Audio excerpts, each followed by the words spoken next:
Assalamu alaikum, bonjour à toutes et à tous. Aujourd'hui, je commence une nouvelle série de vidéos que j'ai appelée Maroc News. Et comme son nom l'indique, ce sera une vidéo focalisée sur l'actualité du Maroc. Ce sera fait périodiquement et le but sera de vous informer de l'actualité marocaine et particulièrement de l'actualité qui peut vous impacter si vous vivez au Maroc quotidiennement ou si vous êtes de passage en vacances. Et comme d'habitude, on essaye de faire simple et concis en moins de 10 minutes. Alors c'est parti, on commence.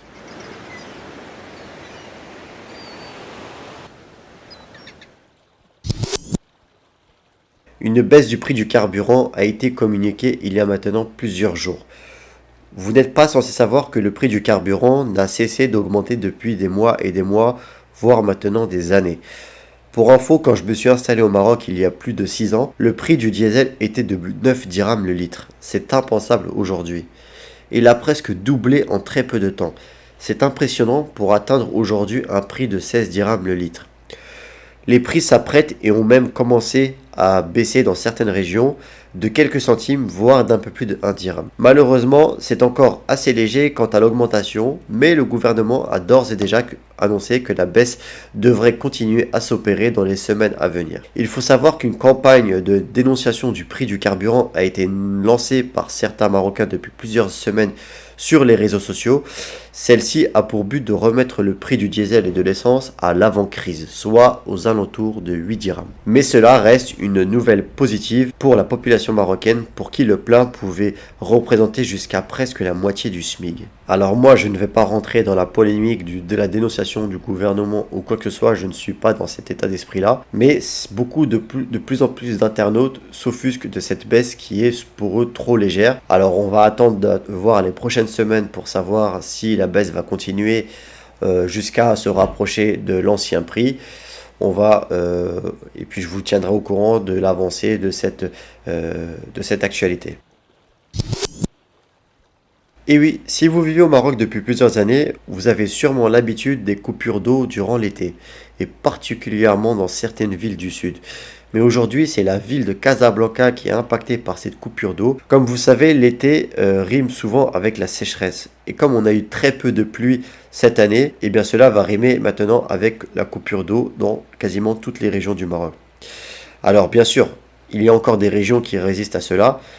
Mais par exemple, pour moi qui habite dans la région du Souss, il arrive que durant l'été, l'eau soit coupée ou fortement restreinte la nuit pendant plusieurs jours d'affilée. Et dans certaines zones rurales, parfois, elle est coupée pendant plusieurs jours sans arrêt. Et ce n'est pas pour rien que dans les maisons marocaines, vous trouverez souvent des bidons d'eau de 5 litres remplis en cas de coupure.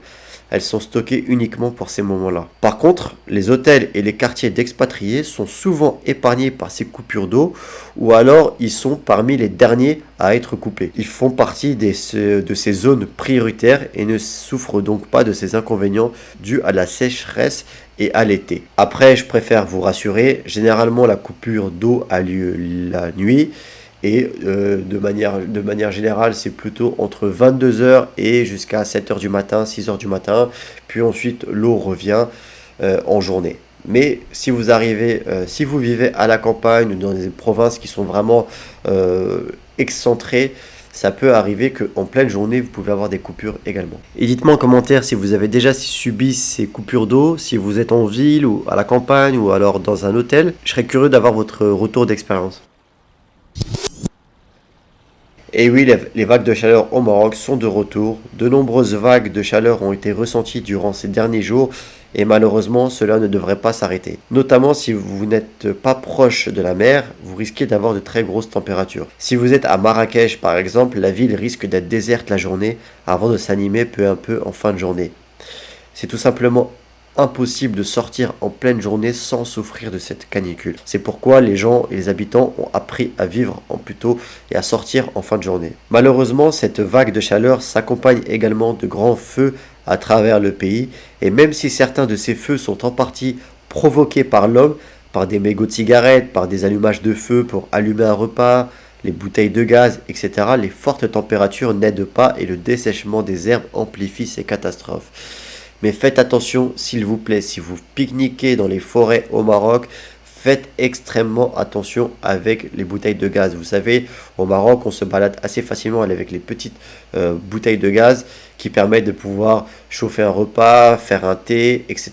lors d'un pique-nique. Et malheureusement, ces outils-là sont souvent la cause de nombreux feux au Maroc. En ce qui concerne ces vagues de chaleur, elles ne risquent pas de s'arrêter puisqu'elles ont déjà commencé depuis plusieurs jours, voire semaines, et les météorologues ont déjà annoncé qu'elles devraient perdurer au mois d'août. Enfin, pour cette partie-là, si vous comptez vous installer au Maroc dans le futur, choisissez votre ville d'accueil soigneusement. Vous devez prendre en compte ces températures qui, année après année, risquent de continuer à augmenter et à perdurer. Essayez de favoriser, si vous le pouvez bien sûr, les villes côtières.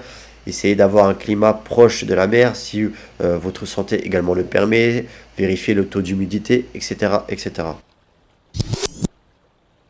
Et enfin, la nouvelle ligne à grande vitesse Rabat-Fès a été officiellement annoncée. Vous ne le savez peut-être pas, mais le projet de la ligne à grande vitesse Casablanca-Marrakech-Agadir a enfin été lancé il y a plusieurs mois.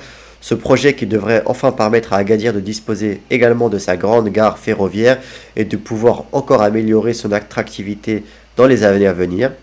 Suite à cela, les autorités ambitionnent désormais de lancer une nouvelle ligne à grande vitesse reliant Rabat, la capitale marocaine, à la ville de Fès. Les premières études ont d'ailleurs déjà été parachevées.